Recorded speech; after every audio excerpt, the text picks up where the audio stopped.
लेकर शामनीर गांव में एक हट्टा कट्टा बंद कुलचा वाला साइकिल पर अपने छोले कुलचे लेकर शामनीर गांव में आता है।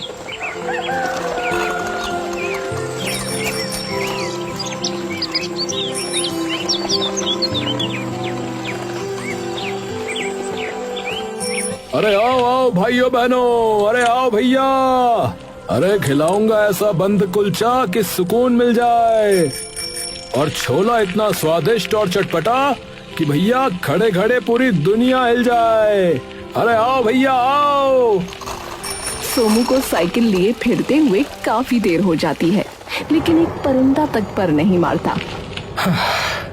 ऐसे तो कोई आ ही नहीं रहा है, कुछ और चक्करबाजी चलानी पड़ेगी।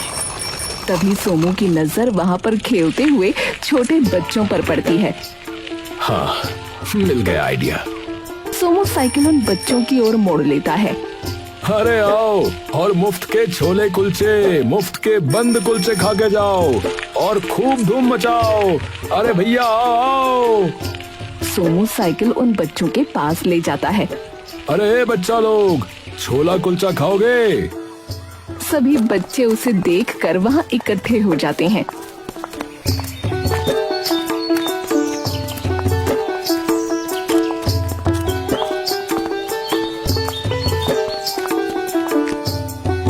मुफ्त में एकदम। हाँ भाई हाँ, एकदम मुफ्त। टिंकू अपने दोस्तों की तरफ देखता है। खाते हैं ना यार? नहीं, मेरी मम्मी बोलती है कि अजनबी लोगों से कभी कुछ नहीं लेना चाहिए। सोमू उसकी बात सुनकर मुस्कुराने लगता है। ये बात बिल्कुल ठीक कही गुड़िया आपकी माँ ने, और माँ की बात तो हमेशा सुननी ही चाहिए।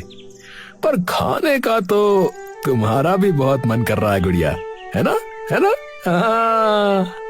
किन्नी मासूमियत भरी आंखों से सोमू को देखने लगती है। पता ही था मुझको। अच्छा तो एक काम करो बच्चा लोग, तुम सब अपने अपने मम्मी पापा को अपने साथ ही लेकर आओ, भाग के जरा, तो वो लोग भी ये सब चख लेंगे। हाँ चलो ना दोस्तों, बुला के लाते हैं। ठीक है। सभी बच्चे थोड़ी ही देर में अपने अपने मम्मी पापा को वहाँ बुला लाते हैं।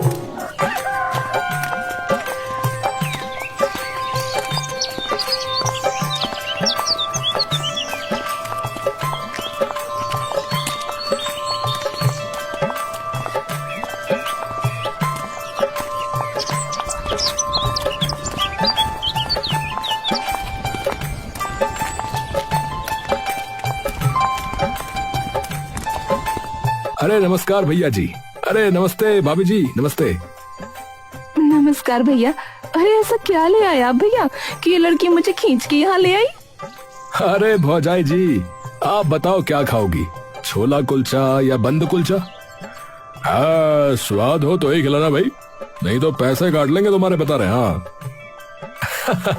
अरे उसकी जरूरत ही नहीं है भाई साहब, आज तो मुफ्त में खाइए आप सभी लोग, पेट भर के। हाँ। अरे वाह वाह, लाओ भाई लाओ फिर दो, और मुझे जो है बंद कुलचा दे दो। अभी लीजिए भैया जी, हमारे हाथ का छोला खाते ही मन तर हो जाएगा आपका, बता रहा हूँ। हाँ। सोमू फटाफट सबको कुलचा बंद बनाकर दे देता है, और जैसे ही बंद कुलचे का एक निवाला सबके मुंह में जाता है, सबकी आंखें मानो 2 इंच ज्यादा खुल जाती हैं। अरे भाई क्या है ये भाई मेरे? हा हा हा हा। भाई साहब, कौन सा जादुई मसाला छिड़का इन पे? बहुत ही स्वादिष्ट बना दिए। सच में भैया, ऐसे कुलचे बन तो कभी खाए ही नहीं, कसम से। धन्यवाद भौजाई जी। अरे भाई, पहले तो तुम अपना नाम बताओ कि क्या है? जी सोमू नाम है मेरा तो। अरे सोमू भाई सुनो, एक प्लेट और लगा दो यार। हाँ, अपनी घरवाली के लिए भी लेकर जाऊंगा भैया मैं तो। और सुनो, कल फिर से आना। अच्छा, कल मैं और मेरी घरवाली दोनों आएंगे, समझे? हाँ। भैया ये तो बहुत ही स्वाद है, 2 प्लेट और कर दो। अच्छा, अरे अरे चलो चलो, चुपचाप घर पर चलो, नहीं तो फिर रोने लगोगे कि पापा मेरे तो पेट में दर्द हो रहा है। हाँ। और खा पीकर वापस अपने घर की ओर जाने लगते हैं। अरे भैया जी जरा सुनिएगा, टिंकू के पापा मुड़कर फिर से सोमू के पास आते हैं। हाँ भाई बताओ। भैया जी मैं ये पूछ रहा था कि गांव में ऐसी कोई जगह या घर है क्या जहां जाके हमारी अच्छी बिक्री हो सके? ऐसी जगह वैसे तो चौपाल में रहती है भीड़ भाड़ इकट्ठी, पर ज्यादातर बुजुर्ग ही उधर रहते हैं और वो तो मुश्किल ही खाएंगे। तो तुम एक काम करो, हमारे गांव के बहुत ही प्रसिद्ध वकील हैं अनिल चौधरी जी, उनके घर पे कई लोग रहते हैं और उनकी बेटी को भी ऐसी चटपटी चीजें खाना खूब पसंद है, तो तुम जो है वहां चले जाओ भैया। अरे वाह भैया जी, वाह वाह वाह, ये तो बड़ी बढ़िया बात बता दी आपने। चलिए ठीक है, धन्यवाद। सोमू उनसे वकील के घर का पता पूछकर वहां चला जाता है। जाते ही वकील का आलीशान बंगला देख सोमू की आंखें चकाचौंध रह जाती हैं। अरे बाप रे, इतना बड़ा बंगला! अरे भैया ले लो स्वादिष्ट कुलचा बंद, छोला कुलचा ले लो भैया। अरे आओ भैया आओ और मुफ्त के छोले कुलचे खाओ भैया। तभी घर के छज्जे पर एक लड़की दौड़ती हुई अपनी चुनरी हवा में लहराती आती है। ओ भैया! सोमू जैसे ही छज्जे की तरफ देखता है, देखता ही रह जाता है। ओ भैया! तभी सोमू एकदम से अपने ख्यालों से बाहर आता है। हाँ जी। बंद कुलचा कितने का दिया? मुफ्त है आज सब। आप नीचे आके देखिए एक बार। अरे वाह, मुफ्त! रुको रुको, अभी आई मैं। उर्मिला अपनी सुनहरी जुल्फ हवा में लहराकर भागती हुई नीचे आ जाती है। जैसे ही उर्मिला सोमू के सामने आती है तो सोमू का चेहरा उसे देखते ही एकदम लाल हो जाता है। लाओ भैया, अब खिलाओ। सोमू नाम है मेरा, तो आप उस नाम से भी बुला सकती हैं। उर्मिला एकदम से सोमू की ओर देखती है और सोमू शर्मा कर नजरें नीचे झुका लेता है। ठीक है सोमू जी। अपना नाम उर्मिला के मुंह से सुनकर सोमू का चेहरा और भी लाल हो जाता है। शर्माती रहोगी क्या सोमू जी? सोमू एकदम से छटपटाकर फटाफट उर्मिला के लिए बंद कुलचा तैयार कर देता है। ये लीजिए, खाइए।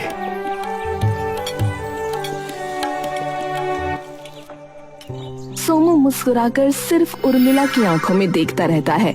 उर्मिला शर्मा कर अपनी नजर दूसरी तरफ कर लेती है, पर सोमू की आंखें उर्मिला पर से हटती नहीं। जैसे ही कुलचा बंद के छोले उर्मिला की जुबान से टकराते हैं, वैसे ही उसकी आंखें अपने आप अचानक बंद हो जाती हैं। सोमू से देखकर मुस्कुराने लगता है। ये इतने स्वाद कैसे बनाए आपने? क्या डाला इसमें ऐसा? डाली है एक अनोखी चीज। क्या? सोमू धीरे से उर्मिला के थोड़ा पास आ जाता है। उर्मिला के चेहरे पर हल्की सी मुस्कान आ जाती है। प्यार डाला है। किससे प्यार? सबसे, गांव के बच्चों से, गांव के बुजुर्गों से, गांव के भाइयों से, गांव की बहनों से और आपसे। तभी पीछे से उर्मिला की माँ उसे आवाज दे देती है। ए उर्मिला, अरे कहाँ गई? उर्मिला तभी धड़कते दिल और अपनी मुस्कान छुपाकर वापस अंदर जाने लगती है। कोई चक्कर वक्कर तो नहीं है तुम्हारा? जी अभी तक तो नहीं है, आगे का आप बताएंगी। उर्मिला हंसकर अंदर चली जाती है।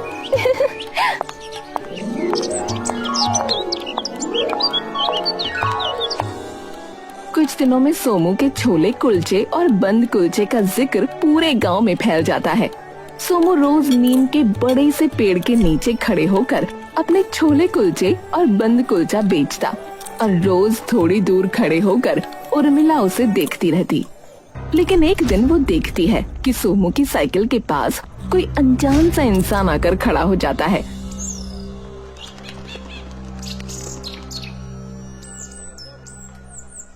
उर्मिला कुछ दिनों तक तो चुपचाप उस इंसान को रोज वहां आते देखती है, पर जब उसके सवाल अब ज्यादा बढ़ने लगते हैं तो उसने सोचा कि उसके बारे में सोमू से पूछ ही ले।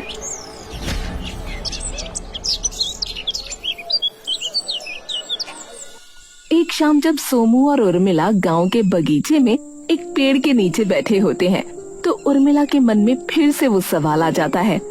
अच्छा सोमू, एक बात पूछूं? जी पूछिए। तुम्हारी साइकिल पर मैं देखती हूँ कि रोज एक इंसान आता है और वो बस कुलचे लेकर चला जाता है और तुम भी उसे अलग थैली में से कुलचे देते हो। वो तो कोई तुम्हारा जान पहचान का है क्या? सोमू ये सवाल सुनकर थोड़ी देर के लिए शांत हो जाता है। क्या हुआ, कुछ गलत पूछ लिया क्या? नहीं नहीं, वो बस ऐसे ही रोज आता है तो उसके लिए पहले से ही अलग निकाल के रखता हूँ। अकेला ही रहता होगा शायद, तो कोई होगा नहीं खाना बनाने वाला। मैंने भी इतना गौर नहीं किया कभी। अच्छा, पर फिर भी रोज रोज कुलचे कौन खाता है? पता नहीं, उसे पसंद होंगे शायद। अच्छा मैं चलता हूँ अभी, कल मिलूंगा। अच्छा। अरे क्या हुआ? अरे कुछ नहीं, बस वो देर हो रही है तो इसीलिए घर जाके छोले भी तैयार करने हैं कल के, तो कल मिलते हैं। अच्छा रुको तो 2 मिनट, कल पापा को ले आऊं तुम्हारी साइकिल पे? सोमू एकदम से उर्मिला की ओर देखता है। अच्छा आ गए तुम्हारे पापा? क्या हुआ तुम्हें अचानक? तुम तो वापस घर जा रहे थे। अरे वो तुम्हारे पापा को मैंने कभी देखा नहीं है ना, इसलिए। तुम इतने उतावले क्यों हो रहे हो? पर अगर उन्हें हमारे बारे में पता चला ना तो मार डालेंगे तुम्हें। अरे उर्मिला, सच्चे प्यार का कोई कुछ नहीं कर सकता। तो ले आओ ना कल उन्हें। अरे नहीं नहीं, उन्हें यहाँ मत लेकर आओ, मैं ही आ जाता हूँ कल तुम्हारे घर पे। सोनू वापस अपने घर चला जाता है।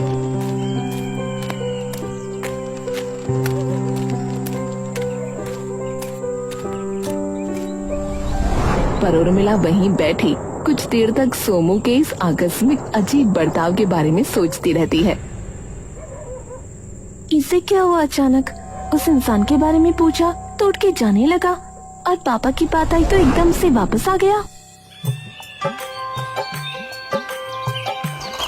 अगला दिन चढ़ते ही सोमू अपनी साइकिल लेकर उर्मिला के घर आ जाता है।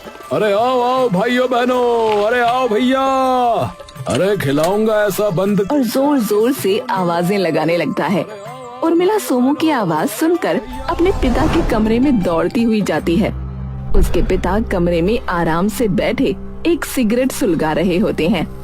पापा पापा। अरे बेटी बताओ बताओ। उर्मिला उनको सिगरेट पीते देखकर मुंह चिढ़ा लेती है।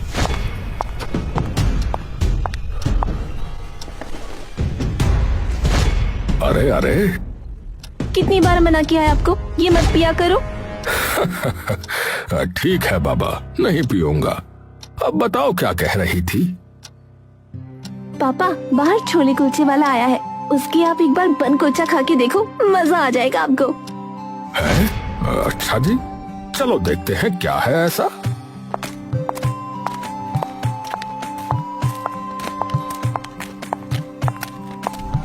सोमू की आंखें जैसे ही अनिल पर पड़ती हैं, सोमू फटाफट से साइकिल उनकी तरफ मोड़ता है।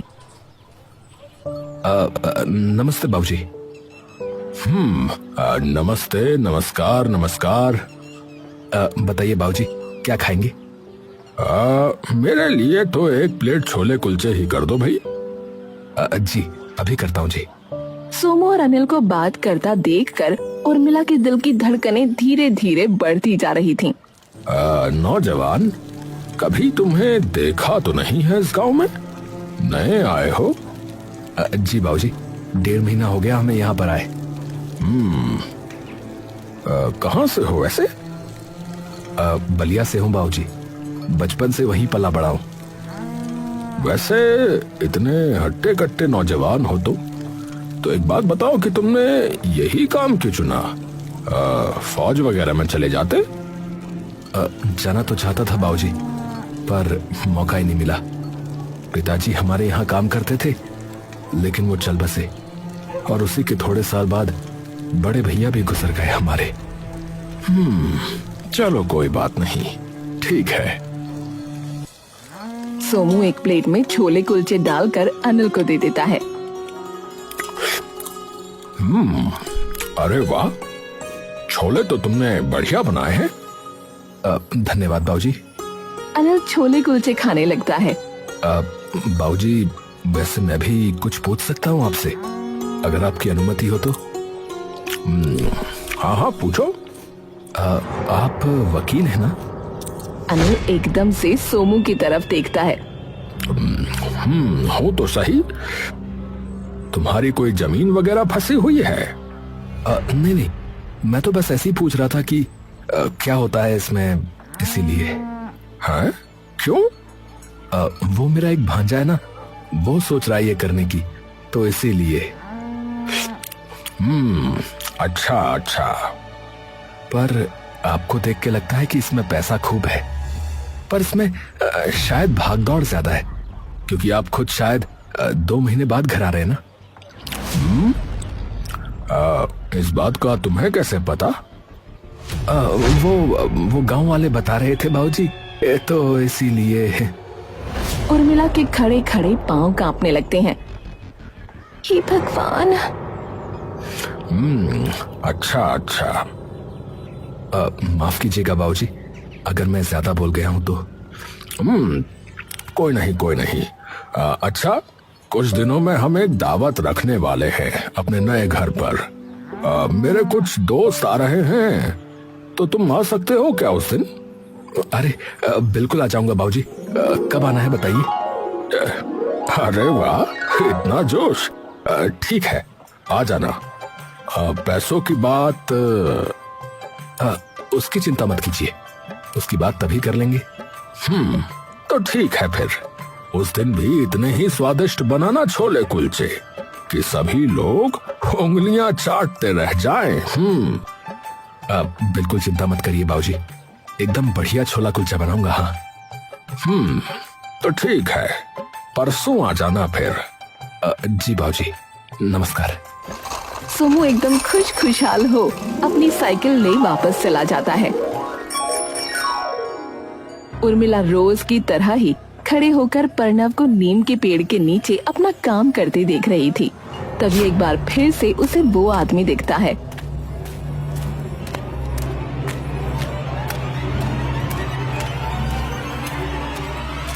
ये फिर से आ गया।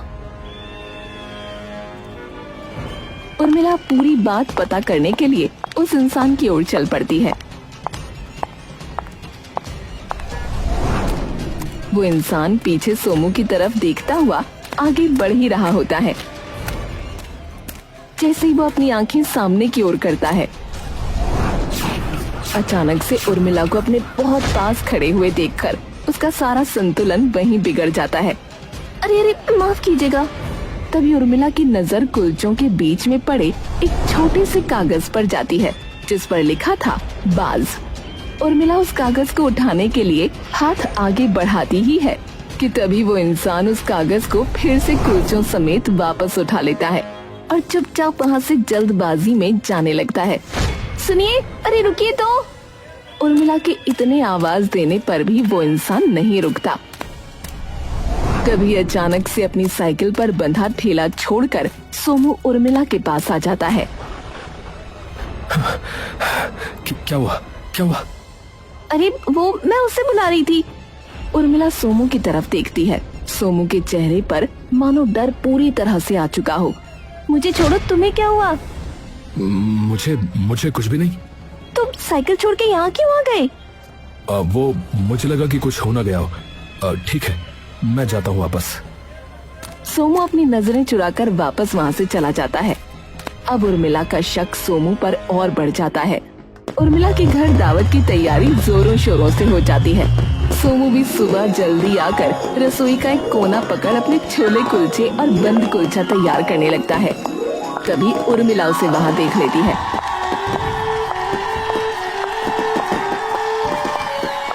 अरे आ गए तुम तो? हाँ, वो सोचा कि थोड़ा जल्दी आऊं तो अच्छा रहेगा। वैसे तुम्हारे पापा कहाँ हैं? अपने कमरे में अभी तो। अच्छा, कहाँ है वैसे उनका कमरा? क्यों पूछ रहे हो? नहीं, बस ऐसे ही पूछ रहा था। वो उनसे पैसों की बात करनी थी ना, इसीलिए। ठीक है, मैं बता दूंगी उन्हें, वो अपने आप बात कर लेंगे। उर्मिला वहाँ से वापस चली जाती है। लेकिन उसका मन धीरे धीरे अब और बेचैन हो उठता है। कुछ तो पक्का गड़बड़ है। सभी मेहमान धीरे धीरे आने लगते हैं।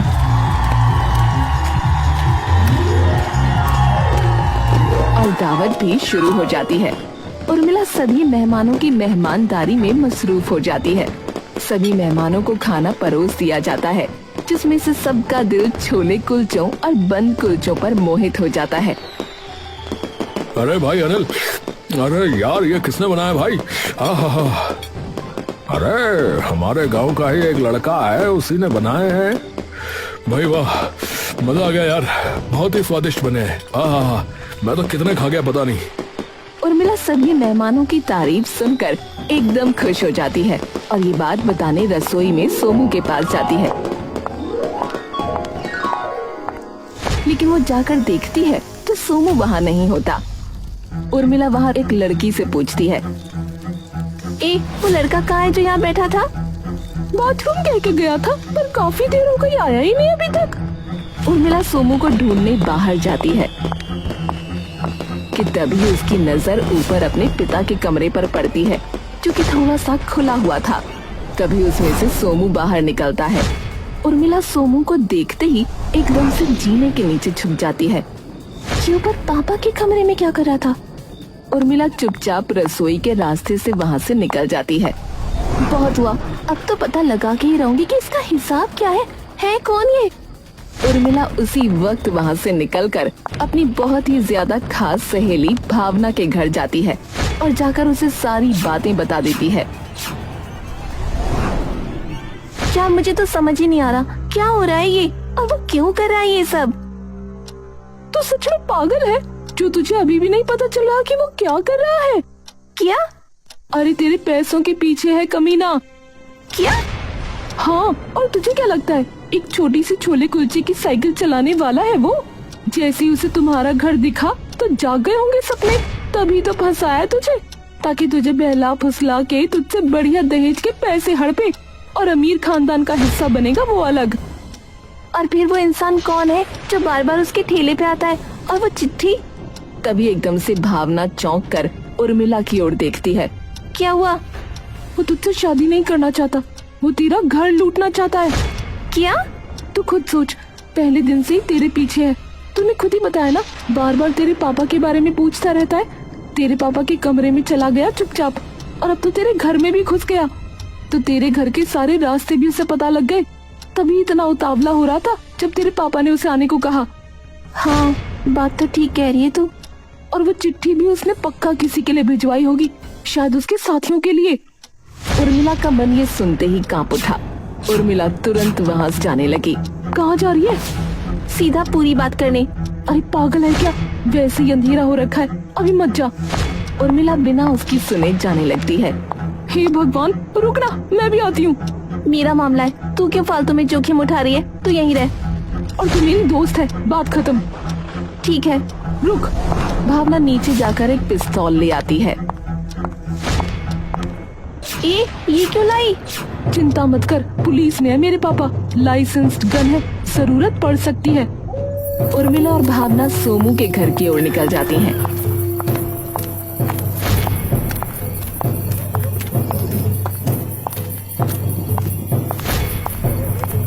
भावना और उर्मिला बंदूक लिए सोमू के घर पहुंच जाती हैं और उसके घर पर ताला लगा होता है।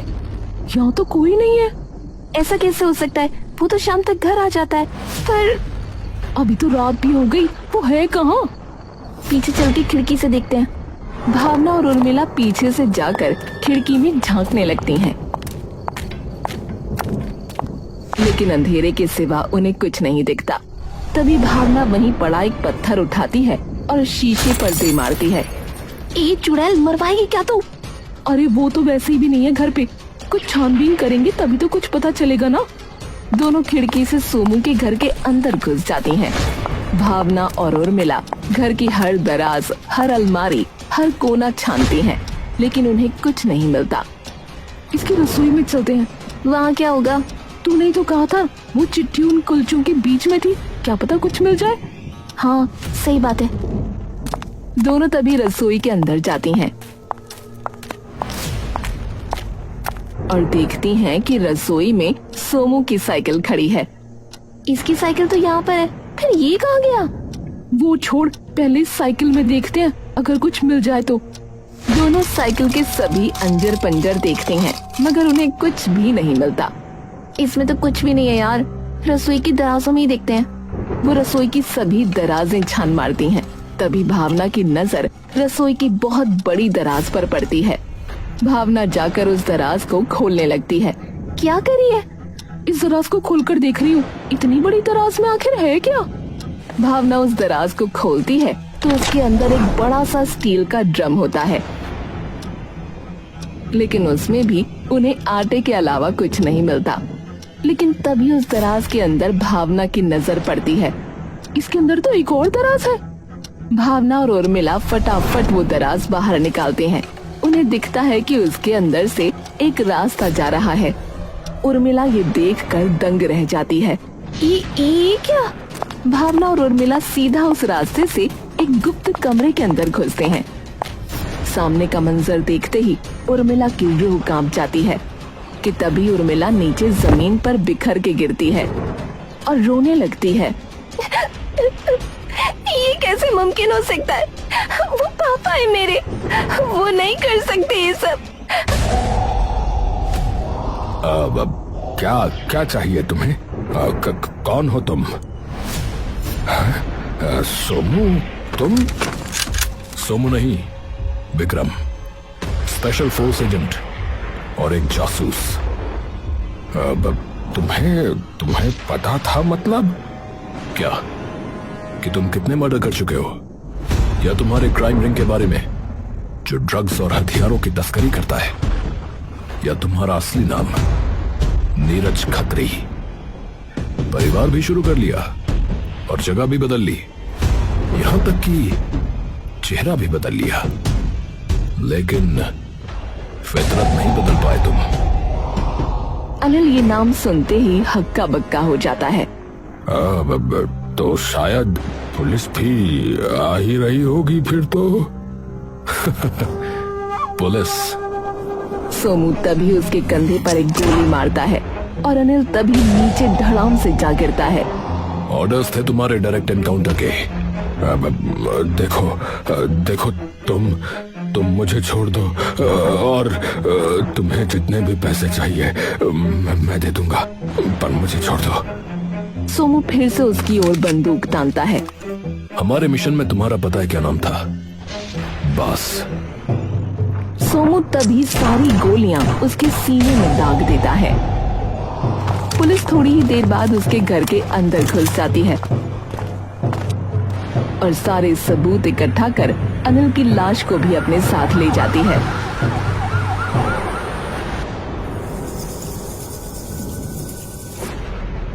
वहीं दूसरी तरफ उर्मिला सिसक कर उस अंधेरे भरे कमरे में लैंप के नीचे बैठी बस रोती रहती है और खुद को विश्वास दिलाने की कोशिश करती है कि ये सब झूठ है। सुबह सुबह अपनी भैंस का दूध निकाल रहे होते हैं। बंसी जैसे ही दूध की बाल्टी उठाता है, कुछ दूध छलककर जमीन पर जा गिरता है। अरे अरे, बाल्टी पकड़ो। क्या हुआ? बंसी फटाक से नीचे बैठ जाता है और उंगली से उठाकर नीचे टपका दूध चाटने लगता है।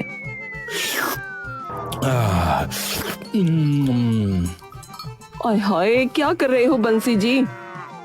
अरे, इसके शरीर से निकली हर एक चीज जरूरी है हमें। हाँ, तो उधर गोबर भी तो पड़ा है, वो भी खा लो। अरे अरे अरे, गोबर खाना नहीं होता है, बेचना होता है पागल। क्या? हाँ और क्या, अगर दूध ना सही तो इस गोबर को बेचेंगे। दिमाग चल पड़ा है क्या तुम्हारा? गोबर कैसे बेचोगे अब तुम? छी, क्या कर रहे हो? अरे रज्जो, ये गोबर नहीं है, मौका है, मौका मौका मौका। अरे, उस गेंदा को मसा चखाने का मौका है ये। कैसे? अरे बस अब तुम देखती जाओ कि कैसे मैं उस मोटे गेंदा सेठ की हवा निकालता हूँ। हाँ। बंसी सुबह सुबह गेंदा सेठ की डेयरी के पास एक पेड़ के नीचे जा खड़ा होता है। अपनी समृद्धि और प्रतिद्वंदी की हरकत पे हमेशा नजर रखनी चाहिए। आज पूरा दिन इसी की दुकान देखूंगा कि कितनी बिक्री होती है इसकी, और क्या तिकड़म लगाई है इसने कि एक ही दम इसकी दुकान इतनी चल पड़ी। सुबह से शाम हो जाती है, लेकिन गेंदा की डेयरी से भीड़ बिल्कुल कम नहीं होती।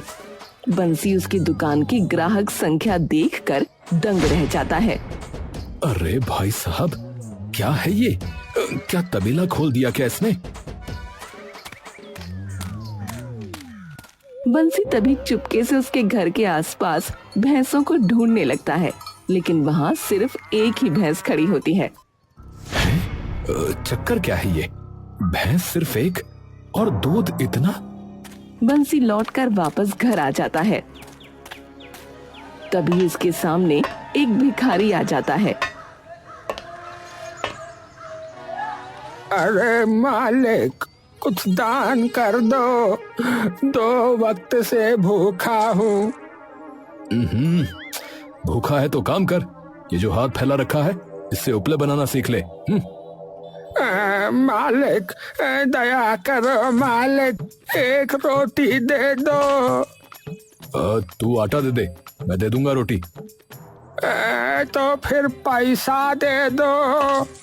क्यों, अपना कटोरा बेचेगा क्या मुझे? है बोल। अरे नहीं नहीं। तो फिर बर्तन चाहिए? दे दूंगा, पर 10 रुपए ज्यादा लूंगा, बता रहा हूँ। भिखारी बंसी की तरफ कटोरा कर देता है।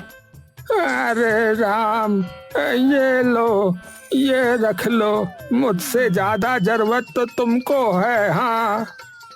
अरे अरे, जा जा यहाँ से, पैसे लेगा। हाँ?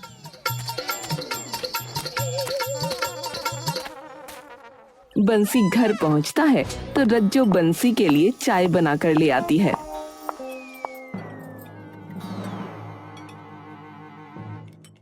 अरे ये क्या है?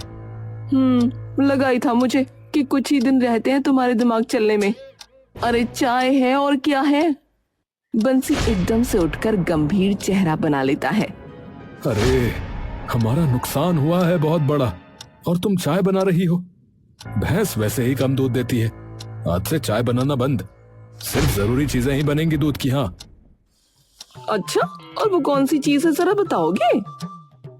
वो चाय ही है, दूध से तो पनीर ही बनता है, और वो तो आखिरी बार मैंने तभी खाया था जब मैं कुंवारी थी। तुम्हारे घर तो चटनी से ऊपर कुछ बनता ही नहीं। अरे तू ये छोड़, तू ये सुन, इस गेंदा की डेयरी जिसका खूब चर्चा पूरे बकलोलगढ़ में है। हाँ। अरे उसके पास सिर्फ एक ही भैंस है, और दूध उसने सुबह से 100 किलो बेच लिया होगा। पर कैसे? अरे मिलावट करता होगा, पक्की बात है। तो तुम सभी लोगों को ये बात बता के उसकी दुकान बंद करवाओगे? नहीं नहीं, मैं अपना काम खोलकर उसकी दुकान बंद करवाऊंगा। हाँ। अच्छा, तो तुम दूध की दुकान बंद करवाओगे, उपले, खाद और गोबर की अगरबत्ती बेच के? अरे तुम बस देखती जाओ, मैं कैसे तबाही मचाता हूँ, तबाही। ठीक है जी, मचाओ मचाओ। रज्जो वापस अंदर जाने लगती है। अरे रुक रुक, इसे थोड़ी सी अभी पी लेता हूँ। इसे ले जाओ, फिर थोड़ी कल पी लूंगा है, और थोड़ी सी फिर कल शाम को, और अगर बच गई तो एक घूंट परसों भी। हाँ। एक काम करो, सूंघ लो इसे, बस पूरे साल तो चल ही जाएगी फिर।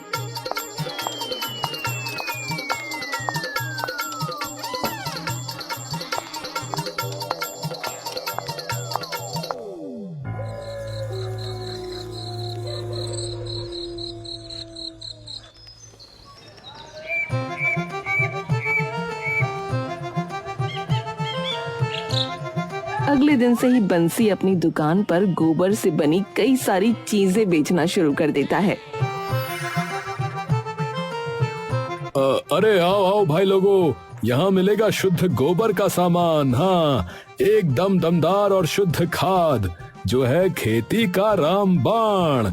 डालो खेतों में और देखो गेहूं ऐसे उगे जैसे बालों में जूं। अगरबत्ती दिए गासे लेके जाओ अभी। गांव वाले उसकी बातें सुनकर हंसने लगते हैं।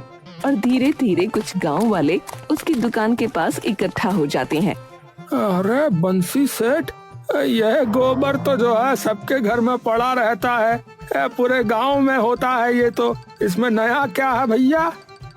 अरे जादुई गोबर है रामलाल। हाँ, मेरी भैंस तुझे पता है कितनी न्यारी है, दूध नहीं देती, बस गोबर देती है। हाँ अरे अरे वो न्यारी नहीं है, उसे खराब भैंस कहेंगे। हाँ, ऐसी भैंस किस काम की जो दूध ही ना देती हो? दूध, चाय, लस्सी, ये सब क्या गोबर घोल के बनाएंगे? बंसी हाथ में खाद का छोटा सा टुकड़ा लेकर गांव वालों को दिखाता है। ये है पूरी खाद हमारे एकदम शुद्ध गोबर से बनी।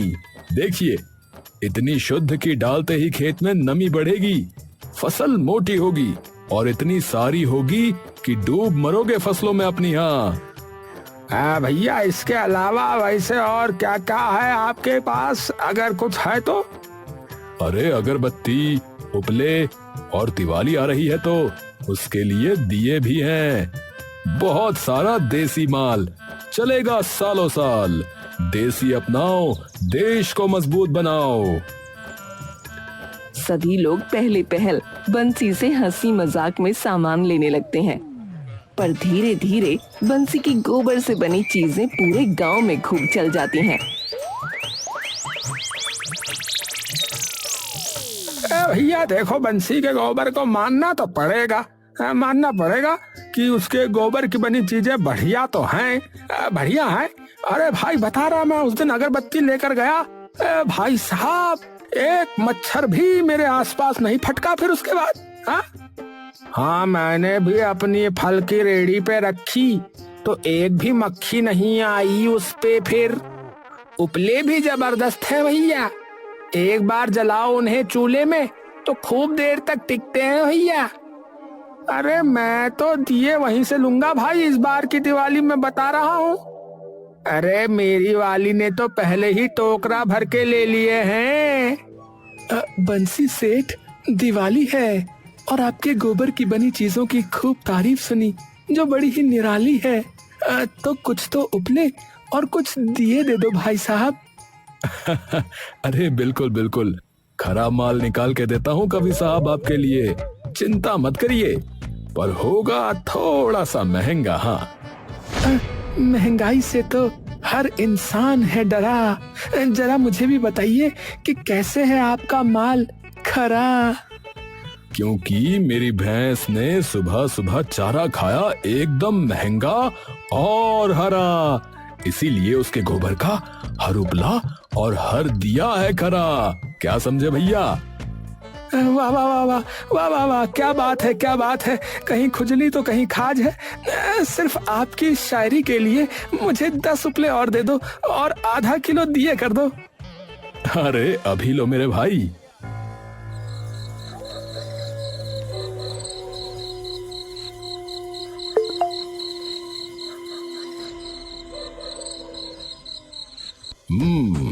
देखा रज्जो, अब इतना पैसा कमा लिया है मैंने कि मैं 2 भैंसें खरीद लूं और उनका बेचूंगा दूध, और वो भी एकदम शुद्ध मलाई वाला, कि लोग जमीन पे गिरेंगे और चाटेंगे भी।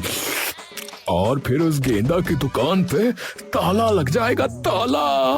हाँ, माना बकलोलगढ़ के लोग थोड़े कुत्ते हैं, पर आपने तो सच में कुत्ता समझ लिया।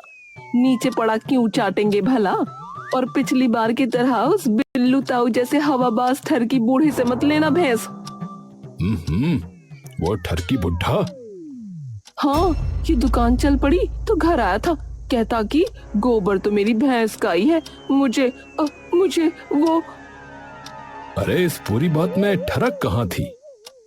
पूरी बात मेरी कमर को देखकर बोल रहा था, वहाँ थी ठरक। अच्छा, तो आगे क्या बोला? आगे बोला ही कहाँ, पूरी बात बोलने से पहले तो राल ही टपक गई उसके मुंह से। अरे तू चिंता मत कर, बिल्लू ताऊ से नहीं दूसरे गांव से लाऊंगा। हाँ, और दाम भी आधे करा दूंगा। हाँ ठीक है कंजूस सेठ जी, बस तुम भैंस के बदले उसे दूध लेने के लिए मत बोल देना। अरे वो नहीं माना तो उसकी अम्मा है ना। क्या? मेरा मतलब कि उसकी अम्मा उसे समझा देती है जब भी वो ज्यादा अड़ियल होने लगता है दामों पर। हाँ। अच्छा, दोनों हंस पड़ते हैं।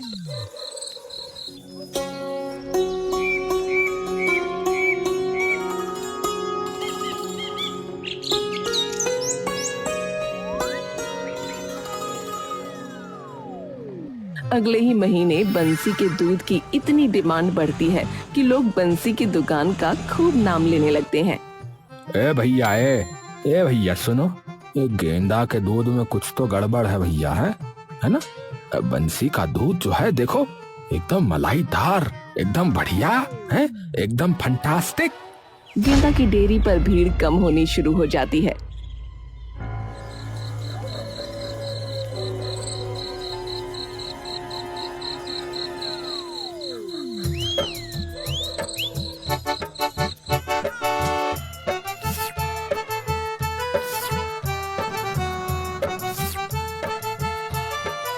अरे ये कंजूस सेठ, इसने इतना सब कुछ कैसे कर लिया भाई। और इस कंजूसिये ने फिर से भैंसे भी खरीद ली। लगता है मोटे पैसे छाप रहा है, नहीं तो ये कंजूसिया अपनी टांगों का मैल भी ना दे किसी को। ऐसे तो ये दुकान पे ताला लगवा देगा मेरी। गेंदा के दिमाग में तभी एक अनोखी तरकीब आती है। हाँ, मिल गया पैतरा। अब देखो ये गेंदा सेठ उस बंसी का कैसा हाल कर जाए।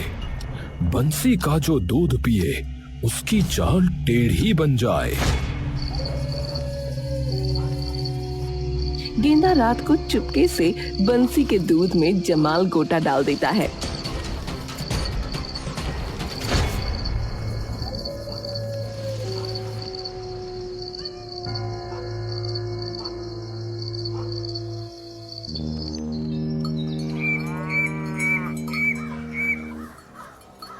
अगले दिन सुबह गांव में हड़कंप मच जाता है। लोग भाग भाग कर शौचालय ढूंढने लगते हैं। ओए माँ, अयो बंसी सेठ, अरे क्या दूध दे दिया आपने, मेरी तो हालत खराब कर दी। पूरा दिन लिखने की प्रेरणा संडास और बांस से ही मिल रही है मुझे। अरे कवि जी, दूध तो एकदम शुद्ध था, आपके पेट में ही शायद कविता ज्यादा थी। अरे कविता नहीं, जुलाब की नज़में ज्यादा थी। हाँ, कल रात को मैंने ऐसे ऐसे शेर निकाले, ऐसे ऐसे पंक्तियां निकाली कि जो जब बाहर आई तो धमाके के साथ सीधे दीवार पे जाके लगी। मैं तो फिर चला। अयो। तभी बंसी की दुकान के आसपास काफी सारी भीड़ इकट्ठा हो जाती है। बंसी सेठ हाय हाय, बंसी सेठ हाय हाय, बंसी सेठ हाय हाय, बंसी सेठ हाय हाय, बंसी सेठ हाय हाय, बंसी सेठ हाय हाय। अरे ये क्या पिला दिया हमें तुमने बंसी भैया? अरे मेरी अम्मा 90 साल की हैं, सुबह से हम उनके कपड़े और चद्दर ही बदले जा रहे हैं। इससे अच्छा तो हम गेंदा सेठ से ही ले लेते दूध। बंसी सेठ, मेरी चेतावनी सुन लो। अरे निकल गई लगता है, चेतावनी बाद में दूंगा, अभी जा रहा हूँ, छोड़ूंगा नहीं। सभी गांव वाले उसकी तरफ देखते हैं। अरे क्या हुआ इसको, ऐसे कैसे भागा पेट पकड़ के? लगता है काट दिया कलेश इसका भी है। अरे लगता है बंसी सेठ पे हाय हाय ज्यादा जोर से बोल दिया। हाँ, तभी पेट की टंकी जो है भैया फट गई और वो दौड़ गया है। ए भैया, अब तुम जोर से हाय हाय कहीं ना बोल देना। हाँ, कहीं तुम्हारी भी टंकी फट गई ना तो तुम भी यहीं कहीं झाड़ के पीछे बैठे नजर आओगे भैया। हाँ। बात तो बड़ी बढ़िया कही भैया, पर अरे जो भी हो, ए बंसी, ए भैया मेरा पैसा वापस दे दो, बता रहा हूँ। अरे कौन से पैसे, कैसे पैसे हैं? और तुम मेरी बात कर रहे हो? वो गेंदा तुम्हें मिलावट का दूध पिलाता था, उसका क्या? है क्या? हाँ जी, मिलावट वाला। मुझे एक बात बताओ, भैंस उसके पास एक और दूध वो बेचता है पूरे दिन, ऐसा कितना दूध दे देती है भाई? और रही बात पैसों की, तो उससे याद आया, ए भैया तुम, हाँ तुम्हारे कल रात के 2 रुपए रहते थे, दे दो भाई जल्दी से। वो इंसान चौंक जाता है। भैया एक तो वैसे अंदर का सांप आई बाहर निकलवा दिया तुमने, और अब जो है मुझसे पैसे मांगो भैया, है ये अच्छी बात नहीं है, बता है। हाँ अरे इसे बाद में देखते हैं, पहले उस हाथी के पास जाते हैं। हाथी कहाँ है? हाथी भैया चिड़ियाघर जा रहे हैं क्या भैया? चिड़ियाघर हाथी देखने? अरे चिड़ियाघर नहीं, उस गेंदा के यहाँ है। हमारा पागल बनाया जा रहा है वो कब से। हाँ चलो।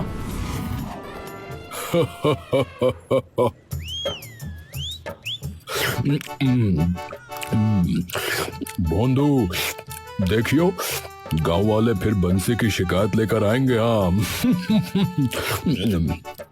उसके दूध ने अभी तक तो आधे गांव को संडास में बिठा दिया होगा। हाँ अब सारा धंधा वापस हमारी दुकान पर आएगा। खाता भी मैं, कमाता भी मैं। अरे सेठ जी थोड़ा कम खा लिया करो, कल ही वैद्य जी कह रहे थे खाने से पेट भारी हो गया। क्या कहा?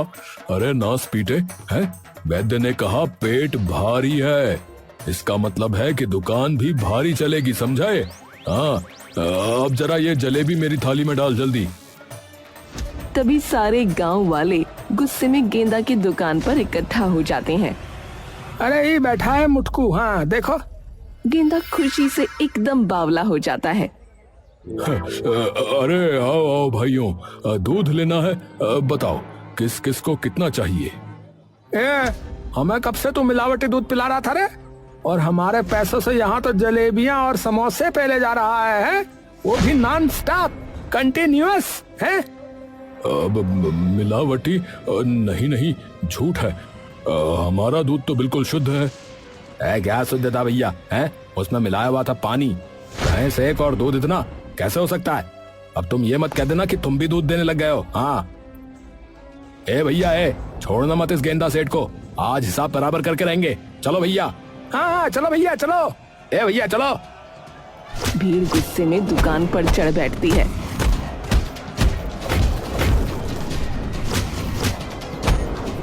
अरे अरे तोड़ कुछ भी दो, पर ये जलेबी और समोसे मत छूना। हाँ ये मेरी जान है। अरे भोंदू, अरे रोको इन्हें। अरे मालिक मैं तो 9-11 हो रहा हूँ मालिक, यहाँ से नहीं तो मुझे भी फाड़ देंगे ये लोग।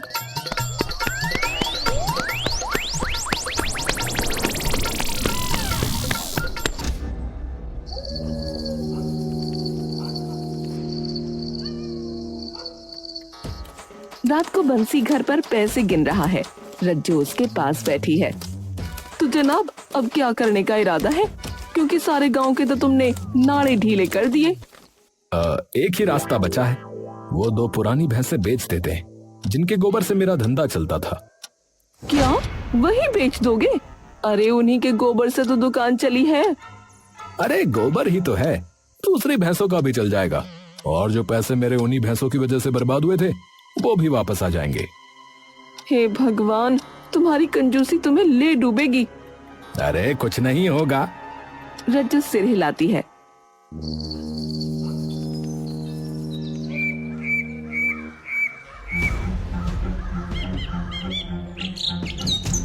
और बंसी अगले दिन भैंसे बेच देता है।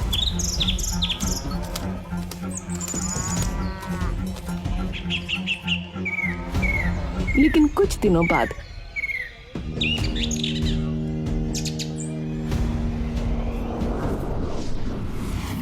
रज्जो की बात एकदम सच हो जाती है और बंसी की दुकान पर शिकायतें शुरू हो जाती हैं। अरे बंसी सेठ भैया तेरे उपले जो हैं अब धुआं ही धुआं छोड़ते हैं भैया, जलते ही नहीं। तेरी खाद भी अब बेअसर हो गई है भाई, है? खेत में तो खरपतवार उगाई, और तेरा दूध लेने की गलती तो मैं फिर से कभी नहीं करूंगा भैया। हाँ बंद कर दे भैया आपने ये गोबर की दुकान अब। हाँ अरे अरे मेरा गोबर नहीं भैया, मेरी भैंस का। भीड़ धीरे धीरे बंसी की दुकान छोड़ देती है। उसकी जादुई गोबर की शान खत्म हो जाती है। बंसी सेठ हर कोशिश करता है लेकिन उसकी दुकान बिल्कुल नहीं चल पाती। बंसी सेठ दुकान के बुरे हाल से परेशान वापस घर जा रहा होता है कि तभी सामने से गेंदा सेठ उससे टकरा जाता है।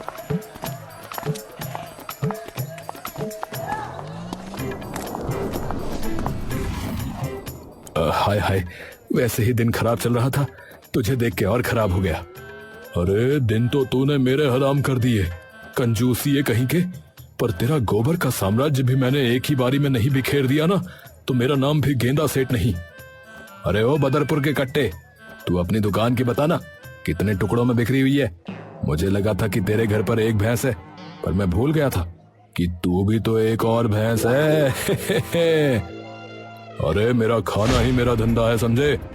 जब तक मैं खाता रहूंगा दुकान चलती रहेगी। हाँ हाँ, तो लालच में अपनी दुकान को भी खा गया तू। अरे अपनी बात कर गोबर के दलाल। हाँ, तो तेरी शक्ल देखकर ही ये आइडिया आया था मुझे।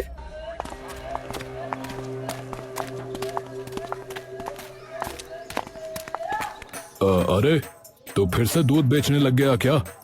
नहीं, मुझे तो लगा तेरी दुकान पे जा रहे हैं। अरे पर उसके तो तूने टुकड़े करवा दिए रे कंजूसिये। हैं? तो फिर ये कहाँ जा रहे हैं? बंसी और गेंदा जाकर देखते हैं कि सामने एक डेयरी है जिस पर लिखा है गबरू डेयरी। ये लो भैया, हमारी लड़ाई के बीच में ये बौना बाजी मार ले गया। तभी गबरू दूर से उनकी ओर हाथ हिलाता है। भाई सेठो, भाई कैसी रही? लड़े दोनों आपस में, हारे समय अनजान, बौना ले लाभ सब, दोनों रहे हैरान।